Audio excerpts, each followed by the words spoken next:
537, 538, 539, 540. Just a few more. Well, hello there, little Sally. A little late for a little girl to be out and about, especially on a night like tonight. Oh, just scraping together a few coins before the late night rush is off. Got one to spare? Sure, little Sally.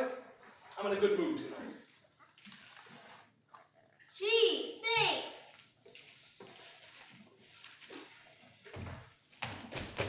Say, Officer Lockstock, I was thinking, we don't spend much time on hydraulics, do we? Hydraulics, little Sally? You know, hydraulics. Hydration, irrigation, or just plain old laundry. Seems to me that with all the talk of the water shortage and drought and whatnot, we might spend some time on those things. After all, a dry spell would affect hydraulics too, you know. Well, sure it would, little Sally, but how shall I put this? Sometimes, in a musical, it's better to focus on one big thing than a lot of small things. The audience tends to be much happier that way. And it's easier to write. One big thing, huh? That's right, little Sally. Oh. Then why not hydraulics? Run along then, little Sally. You don't want to miss last call. Miss Pennywise won't hold the gate forever, you know. Oh yeah, right. Thanks for the coin. Bye. What a night. Everything cleaned up all right, Mr. Barrel? Sure, same as always. Did you hear him scream though, Mr. Lockstock? Old man Strong? All the way down to Urinetown. Sure, I heard it. They all scream in the end now, don't they, Mr. Barrel? As their long journey into exile comes to a close and the spires of Urinetown peak above the horizon. They do scream then, Mr. Barrel. They most certainly do.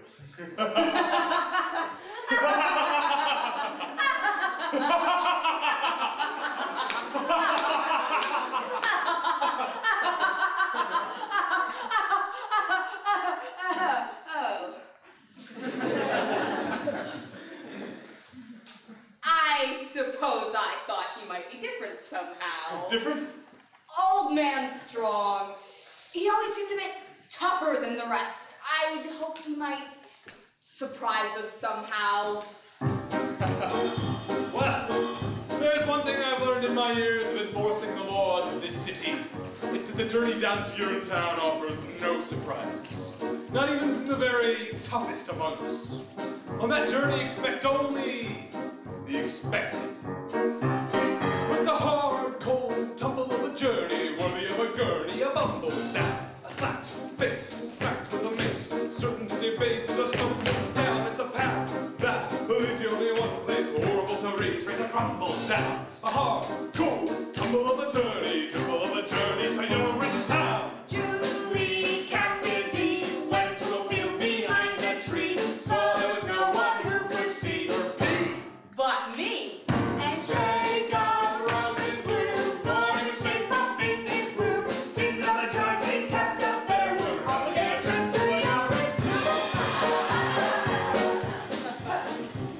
Well, there are those who think a method's vicious, Overly malicious, a bunch of fruits, but it's we who gather for the people. tavern to the steeple. Lawful fruits, our task, bring a little order. Spindle out a hoarder. For what he loses, the book says, certainly a season. Trample out a treason with hobnail hobnail boots. Roger Roosevelt kept a cup below his belt. Cup ran over when he knelt. He smelt.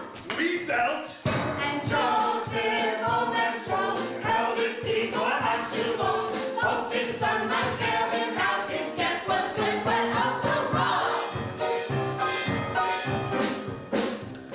Well, years passed, all in the jungle, scooping out a bungle, nature's full.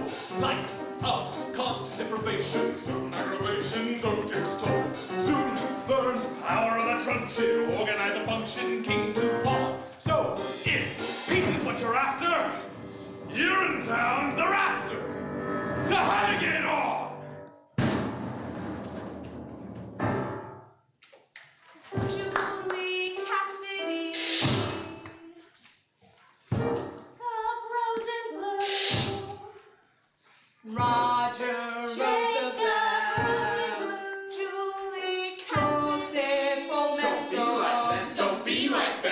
be like them. Don't be like them. Don't be like them. Don't be like them. It's a hard of a journey. A journey of a journey. A body of a journey. A slap to the base. A slap to the base. A slap to the base. A back. Will lead you only one place for it to reach. It's a crumble. Yeah. A hard roll. Tumble of a journey. Tumble of a journey. For your rich now.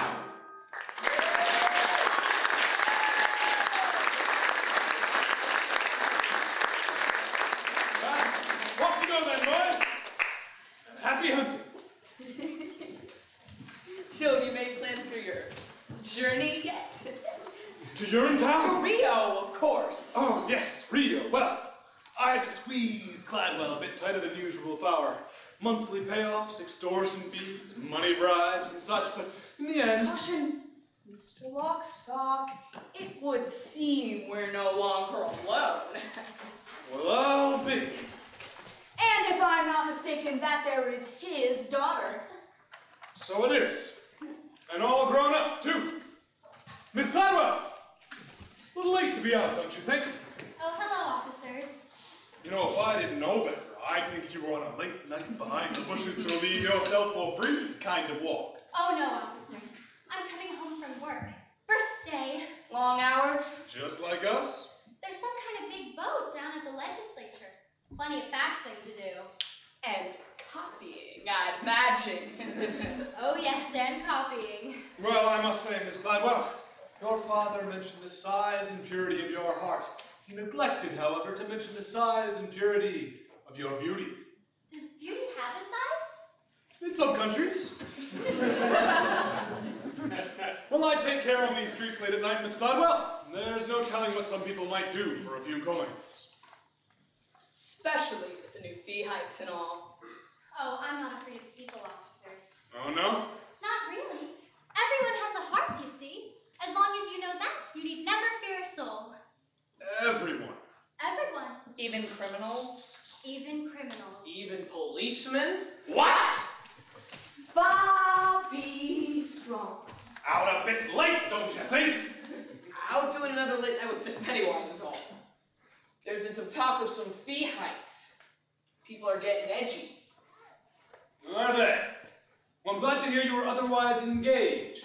Wouldn't want to have to put you under suspicion for a late night behind the I don't have to do that anymore, officer. But you do gotta remember to keep your head out of the clouds now, don't you, boy? What do you mean by that? What he's saying is you're a good boy, Bobby Strong. See that you don't end up like your father. And how did my father end up? Well, we're off. Our work's never done. Good night. Good night, officers. Good night, Bobby.